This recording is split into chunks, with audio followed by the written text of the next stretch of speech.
So WWE, Endeavor, TKO, they made some cuts. Let's talk about the cuts they made.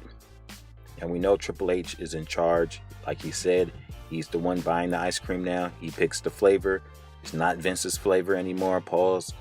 It's all about Triple H, what he wants. So let's go down this list. I'm going to give you just a quick sentence or two about what I feel about each person that got released. But I'll start this off with this. A lot of these people had gimmicks and Triple H took their gimmicks away from them. He didn't see it. A lot of these people are football players, power lifters. These people don't have a lot of experience in IWGP, PWG, AEW, NWA, Impact. A lot of these people came to WWE as raw athletes. If Vince saw something in you, he tried to turn them into something, but unfortunately with the scandals and Vince being removed from creative, a lot of these people just left in catering. Just left to do nothing. Their gimmick taken away, their personality taken away. And, you know, if you don't like Judgment Day, don't watch WWE, basically. Let's get to the list. Matt Riddle. Ton of potential. Just couldn't get out of his own way. I do like the feud he had with Seth Rollins. Y'all remember that with Seth Rollins? Where's your family? Oh, yeah, you don't have one because they left you. He went in, man. They was going in on that feud. They was talking that talk. They was talking nice. That's about the only thing I like Matt Riddle. Anything else he did, I didn't really like it, man. I'm not really a big Matt Riddle fan, but I did like the fight pit. I thought that WWE should integrate that a little bit more, and they probably will now that they're, you know, the same company as UFC. So we'll probably see the fight pit come out. Dolph Ziggler. He's been there 20 years. Well, 19. He didn't get his 20-year celebration. He has one of the best resumes in wrestling history. Do not get on these comment sections talking about they never gave Dolph nothing. It should have been me. You know, Dolph had classic gimmicks, classic moments, won every title twice. What more do you want? Like Tyrese's voice. What more do you want from me? Like, what more did y'all want from WWE sometimes? I don't know, man. And they was paying him over $1 million a year. Remember that last contract? Everybody said, why is he getting paid so much? So now he can go off to AEW with his brother, Shelton Benjamin. Other than when Raw was in the Performance Center, I don't really remember anything Shelton Benjamin did in his second run. And he's been there for 7 years on his second run. 6 or 7 years on his second run. Basically a jobber. Basically a jobber for main event. Outside the Hurt Business, Bobby Lashley basically saving this dude's career. And what was Shelton Benjamin doing? Yeah, he had a spark when he started. But that was how many years ago? Come on, man. At a certain point, it's over. Elias had a lot left to give. It's not over for Elias. I liked the Zeke gimmick. I think that he should have kept that gimmick.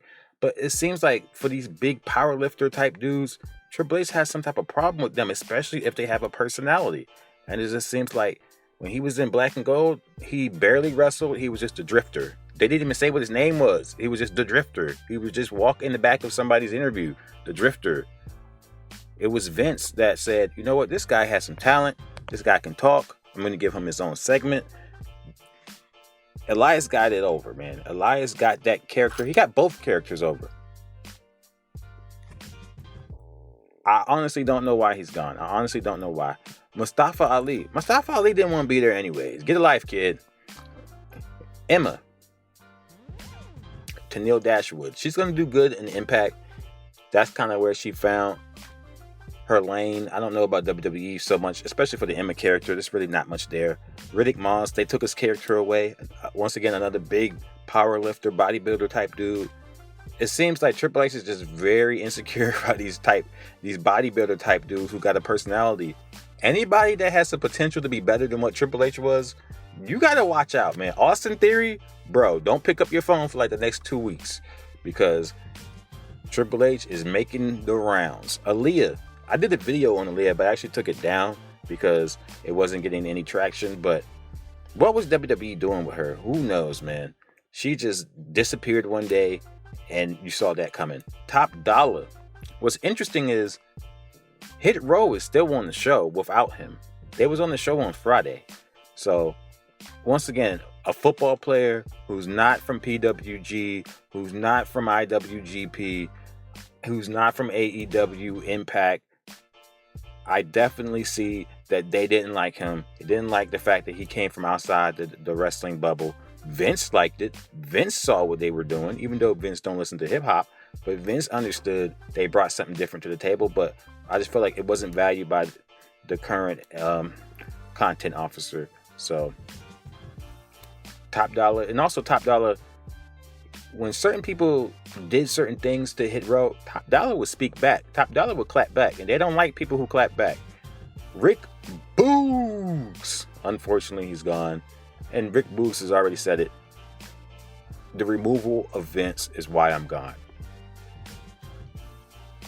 The guy in charge doesn't like Rick Boogs. Never saw it. When he was in NXT, I think Rick Boogs wrestled one match in NXT. One match. They were going to cut him from NXT eventually. It was Vince who picked him up and put him straight on the main roster. And then when Vince is gone, you see what happens. Rick Boogs, enhancement talent. And then they just went ahead and got rid of him. Took his guitar, took his whole gimmick away from him. I'm going to be repeating that a lot. They took their gimmick away from him. Mace, another guy off the football field. The guy had the look. The guy could play all these goofy, quirky characters they had him playing.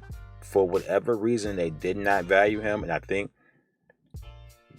he just does not have the independent wrestling background. That's what they're looking for right now. Mansoor, same thing, does not have the independent wrestling background. Even though he can play characters, speaks well on the mic, everybody likes when he comes out, you know, especially when he goes overseas. He's a big deal over there, and it's like the current content officer, Triple H, could think less of him. Dana Brooke, another one. She has her own fan base, like her or love her, hate her. She got her own fan base that pulls for her.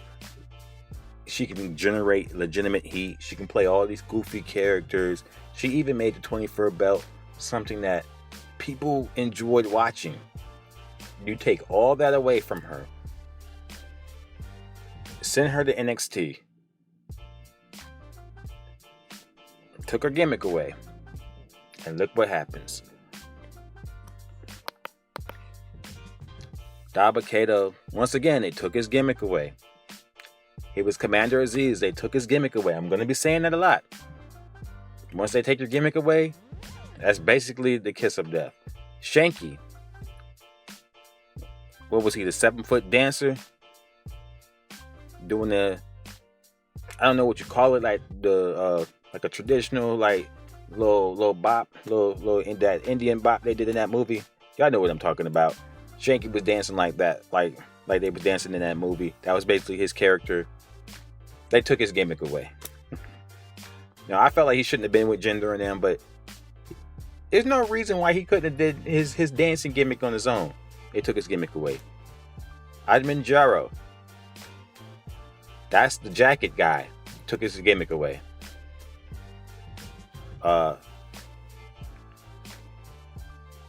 Eliza Leon. I think she was doing like the dancing gimmick. Like the I don't know if she's from Mexico or Puerto Rico, but the Hispanic dancing gimmick. They basically gave that gimmick to somebody else, so they took her gimmick away. Quincy Elliott. That was the big dude basically doing the Goldust gimmick. Now, this is different. I actually read that he was tough to work with backstage. Yeah, like he rubbed a lot of people the wrong way. So he might have gotten his own way. Bryson Montana, I have no idea who that is. Kevin Cortez, no idea. Daniel MacArthur, no idea. Alexis Gray, no idea. Brooklyn Barlow, no idea. And Abdul Fitzgerald, I think that's that might have been like a guy they signed from rugby or something. Some of these names do look like names I've seen in press releases before, but they never came out on NXT television.